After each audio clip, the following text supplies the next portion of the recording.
તો પશ્ચિમ બંગાળમાં અત્યારે બીજેપીની સરકાર અને ટીએમસીને 100 થી પણ ઓછી સીટો મળી છે। કાર્યકર્તાઓમાં ખુશી છે, પશ્ચિમ બંગાળના લોકોમાં અત્યારે ખુશી છે। આજે ઐતિહાસિક દિવસ છે, ત્યારે ન્યૂઝ રૂમથી મારી સાથે મારા સહયોગી ફાલ્ગુની જોડાઈ ચૂક્યા છે વધુ અપડેટ સાથે। ફાલ્ગુની, પશ્ચિમ બંગાળની જો વાત કરવામાં આવે, પશ્ચિમ બંગાળમાં આજે ઇતિહાસ રચાઈ ગયો છે। બિલકુલ મિત્તલ, આ એવા પરિણામો આવ્યા છે જેની કોઈને અપેક્ષા નથી। પશ્ચિમ બંગાળમાં આખરે ભાજપની સરકાર બનવા જઈ રહી છે અને આનું કેટલું મહત્વ છે આપણે ગ્રાફિક્સના માધ્યમથી દર્શકોને સમજાવીએ। પશ્ચિમ બંગાળમાં ભાજપની જીતનું મહત્વ આપણે જણાવી રહ્યા છે। તો પશ્ચિમ બંગાળમાં વિજય થતા ભાજપ વધુ મજબૂત બન્યું છે, એટલે કે હવે વધુ એક રાજ્યમાં ભારતીય જનતા પાર્ટીની સરકાર રચાવા જઈ રહી છે। પશ્ચિમ બંગાળમાં ભાજપનો વિજય। ખાસ વાત આ છે, પૂર્વોત્તરમાં ભાજપની તાકાત વધી છે। છેલ્લા કેટલાય સમયથી ભાજપનો આ જ પ્રયાસ હતો કે જે પૂર્વોત્તરના રાજ્યો છે એમાં સ્ટ્રેન્થ વધારવામાં આવે, તાકાત વધારવામાં આવે, અને પશ્ચિમ બંગાળમાં જીતથી પૂર્વોત્તરમાં ભાજપની તાકાતમાં ખૂબ જ વધારો થયો છે અને એક મહત્વનું છે। હવે વાત સૌથી મોટી, આ પરિણામની અસર લોકસભા ચૂંટણીમાં દેખાશે। લોકસભા ચૂંટણીને ભલે થોડો સમય છે, પરંતુ ભાજપ તૈયારીઓ છે ને તરત શરૂ કરી જ દેતું હોય છે અને આ પરિણામ ખૂબ જ મહત્વનું છે।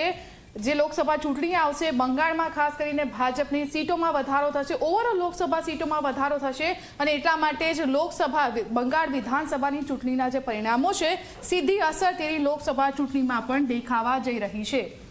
2029 આ એ વર્ષ છે જ્યારે ફરીથી લોકસભાની ચૂંટણી આવવાની છે અને એના માટે બંગાળની આ જીતે ખૂબ જ મહત્વનો પાયો તૈયાર કરી દીધો છે। આજે જે 5 રાજ્યોના મિત્તલ પરિણામ આવ્યા એમાં બંગાળના પરિણામ પર સૌ કોઈની નજર હતી। પરિવર્તન થશે કે પુનરાવર્તન, એના પર પણ સૌની નજર હતી અને હવે જે પરિવર્તન થયું છે તેણે 2029ની જ્યારે લોકસભા ચૂંટણી આવવાની છે એના માટે મહત્વનો પાયો તૈયાર કરી દીધો છે। મિત્તલ, આપણે આગળ વાત કરીએ, વિરોધી પક્ષોમાં મમતા બેનર્જી હતા એક મોટો ચહેરો। હવે જ્યારે આપણે કેન્દ્ર સરકારની વાત કરીએ તો જે ભાજપની સરકાર છે, એનડીએની સરકાર છે, એના વિરોધીઓની વાત કરીએ તો આજે વિરોધીઓ પક્ષમાં એક મોટા લીડર તરીકે હંમેશા મમતા બેનર્જી ઉભરી આવતા હતા, પરંતુ પોતાના જ ગૃહ રાજ્યમાં તેમની આવી રીતે હાર થવી, તેમના લગભગ 3 ટર્મના શાસનનો આવી રીતે અંત આવવો એ ખૂબ જ મોટો ઝટકો માનવામાં આવી રહ્યો છે મમતા બેનર્જી માટે। દીદીને હરાવીને ભાજપે વિપક્ષના મનોબળને તોડવાનું કામ કરી દીધું છે।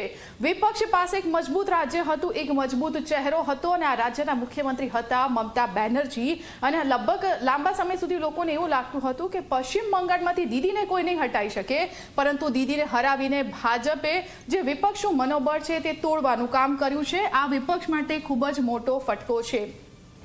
હવે વાત આ કેમ મહત્વની છે, શ્યામા પ્રસાદ મુખર્જીના બંગાળમાં મોટી ઐતિહાસિક જીત ભાજપે મેળવી છે। શ્યામા પ્રસાદ મુખર્જી ભાજપનું પાયાના પથ્થર કહી શકાય અને તેમના બંગાળમાં, તેમના વતન બંગાળમાં ભાજપે જે જીત મેળવી છે, વૈચારિક જીત મેળવી છે, તે ખૂબ જ અગત્યની છે। મિત્તલ, કુલ ફાલ્ગુની, આભાર માહિતી